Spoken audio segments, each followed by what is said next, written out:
శ్రీ మాత్రే నమః. నమస్కారం. నేను పండిట్ సూర్య ప్రకాష్. 1 మే 2026 శుక్రవారం నాడు వృశ్చిక రాశి వారికి ఈరోజు ప్రత్యేకమైన రోజు. ఈరోజు వైశాఖ పూర్ణిమ అంటే నిండు చంద్రుడి రోజు, బుద్ధ పూర్ణిమ కూడా. కానీ మీ 5వ భావంలో అంటే విద్యా, సృజనాత్మకత, సంతానం అనే జీవిత రంగాలను చూసే స్థానంలో కుజుడు మరియు శని కలిసి మీనం రాశిలో ఉన్నారు. ఈ కలయికను యమయోగం అంటారు. ఇది కఠినమైన శ్రమకు తగిన ఫలితాలు ఇచ్చే శక్తివంతమైన సంయోగం. ఇది ఏం చేస్తుందంటే మీ సృజనాత్మక పనుల్లో మీకు ఒత్తిడి పెరగవచ్చు, ప్రాజెక్టులు ఆలస్యం కావచ్చు. కానీ ఓర్పుగా ఉంటే గతంలో చేసిన కష్టానికి గుర్తింపు వచ్చే అవకాశం ఉంది.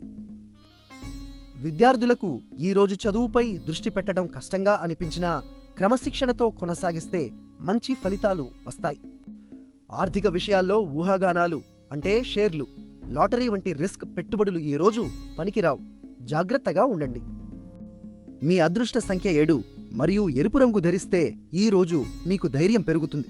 ఈ పూర్ణిమ రోజున సాయంత్రం ధ్యానం చేయండి. మీ మనసుకు శాంతి లభిస్తుంది. ఏ మనసుకు శాంతి లభిస్తుంది? నిన్న మా అంచనా మీకు సరిగ్గా ఉందా? కామెంట్లో చెప్పండి. వీడియో నచ్చితే లైక్ చేయండి, షేర్ చేయండి, మా ఛానల్ను సబ్స్క్రైబ్ చేయండి. ప్రియమైన వారికి ఒక మంత్రం చెప్తాను. ఓం అంగారకాయ నమః, ఓం శనైశ్చరాయ నమః అని 3 సార్లు చెప్పండి. కుజశని ప్రభావం మీకు అనుకూలంగా మారుతుంది.